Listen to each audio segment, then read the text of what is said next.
नमस्ते बच्चों, आज हम हिंदी का नया पाठ पढ़ेंगे। इस पाठ का नाम है मीठू की प्रतिज्ञा, पाठ 6। तो हम आज इसका सारांश देखेंगे। So this chapter is related to the pollution and the problems faced by the people due to various types of pollution. Here in this chapter you can see the conversation between Meethu and her grandfather. Her grandfather has come from the village and he is facing lots of problems due to this polluted air of the city. He explains Meethu about the difference between the village atmosphere and the city atmosphere. He also explains her about pollution, types of pollution and how does it spread. He even explains her about the importance of planting more and more trees. So after hearing all these from her grandfather, Meethu decides to plant at least one tree every year on her birthday. She also promised him that she will teach all these things to her friends so that they would also plant more and more trees. Now, this is the summary of this lesson. Now kids, you all are aware about the pollution, types of pollutions and the problems faced by the people due to various types of pollution.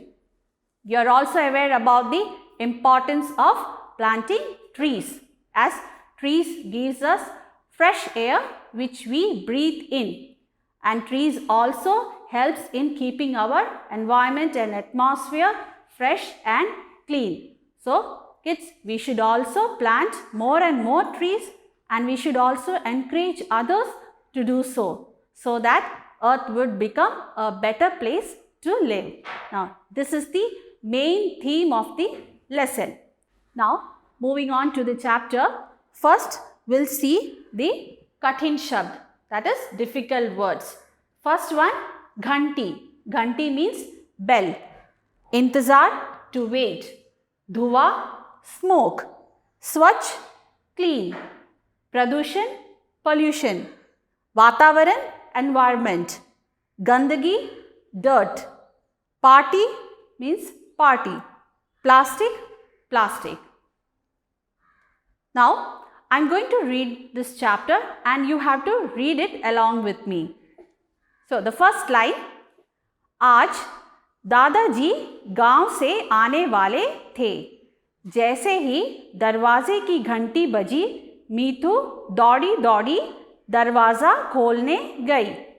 उसे दादाजी के आने का इंतज़ार था।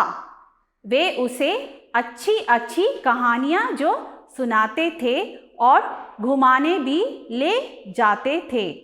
Now here in this bracket, दरवाज़ा खोलते ही दादाजी परेशान से अंदर आते हैं. Now the next line, it's a conversation between Meethu and her grandfather. Meethu says, दादाजी नमस्ते. दादाजी कोई जवाब नहीं देते. मीठू उनके हाथ से हरी सब्जियों का थैला ले लेती है. मीठू, अरे दादाजी ये क्या? दादाजी धम से सोफे पर बैठ जाते हैं. मीठू, क्या हुआ दादाजी, आप ठीक तो है ना? दादाजी, हाँ बिटिया, बहुत गर्मी है और ऊपर से शहर में बसों और गाड़ियों का इतना धुआं है, मैं तो बहुत थक गया हूँ. जाओ जाकर मेरे लिए एक गिलास पानी ले आओ. मीठू पानी लेकर आती है. दादाजी पानी पीते हैं. Next page. दादाजी, अरे बेटा, गांव की स्वच्छ व ताज़ी हवा में रहने से शहर का प्रदूषण भरा वातावरण बिल्कुल भी सहन नहीं होता. मीठू, दादाजी यह प्रदूषण क्या होता है? दादाजी, बेटा, हमारे आसपास धुएं के फैलने से तथा गंदगी के कारण वातावरण दूषित हो जाता है. उसे प्रदूषण कहते हैं. मीठू, मगर यह प्रदूषण कैसा होता है?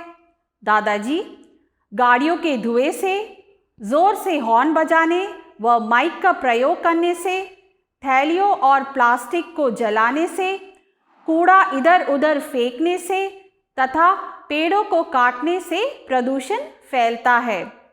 मीठू, मगर दादाजी, पेड़ काटने से प्रदूषण कैसे होता है? दादाजी, तुम्हें शायद पता नहीं है, पेड़ हमें ताज़ी हवा देता है। वे हवा को साफ स्वच्छ बनाए रखता है। मीठू, इसका मतलब है कि हमें पेड़ नहीं काटने चाहिए। In the bracket. तभी मीठू की मम्मी आ जाती है और उन्हें खाने के लिए बुलाती है। इतने में पिताजी भी बाहर से आ जाते हैं। Next line. दादाजी, बिल्कुल नहीं, हमें कोशिश करनी चाहिए कि हर बच्चा कम से कम एक पेड़ लगाकर उसकी देख रेख करे। मीठू, मम्मी, आपको पता है, अब से मैं हर बार अपने जन्मदिन पर एक पेड़ लगाऊंगी और उसकी देखभाल भी करूंगी। मम्मी, अच्छा बेटा, यह तो तुम बहुत अच्छा काम करोगी। पिताजी बोले, तुम्हें यह विचार कहाँ से सूझा? मीठू, मैं नहीं चाहती कि जैसे दूषित हवा के कारण दादाजी की तबीयत खराब हुई हो, वैसे ही लगातार फैलते प्रदूषण के कारण और लोगों को भी तबीयत खराब हो। दादाजी बोले, वाह, मेरी पोती कितनी समझदार है। मीठू बोली, और बताओ दादाजी, मैं तो अपने मित्रों को भी ऐसा करने की सीख दूंगी। वे भी अपने जन्मदिन पर एक एक पेड़ लगाएंगे। Now the last line is, सभी खुशी से तालियां बजाते हैं। So this was the story about Neetu and her grandfather. अब हम इस पाठ का शब्दार्थ देखते हैं। शब्दार्थ means word meaning. The first one is स्वच्छ, क्लीन, तबीयत, हेल्थ, दूषित, polluted, वातावरण, environment, प्रदूषण, pollution. Next we have पर्यायवाची शब्द. The first one is वातावरण. वातावरण means environment. पर्यायवाची शब्द पर्यावरण, वायु मंडल. Next one is दूषित. दूषित means polluted. पर्यायवाची शब्द गंदा, मैला. Then we have स्वच्छ means clean. पर्यायवाची शब्द साफ, शुद्ध. The last one is परेशान. परेशान means tensed. पर्यायवाची शब्द चिंतित, व्याकुल. Then we have विलोम शब्द, that means opposites. So स्वच्छ opposite असच्छ, गंदगी सफाई, ताज़ी बासी, अच्छा खराब. Now kids, you have to write all these कठिन शब्द, शब्दार्थ, पर्यायवाची शब्द and विलोम शब्द in your notebook with proper date and chapter number. Now you have an activity. You have to read the first 10 lines of this chapter. You have to record it and send this audio clip to the Microsoft Teams. That's all for today. We'll meet in the next class. Thank you.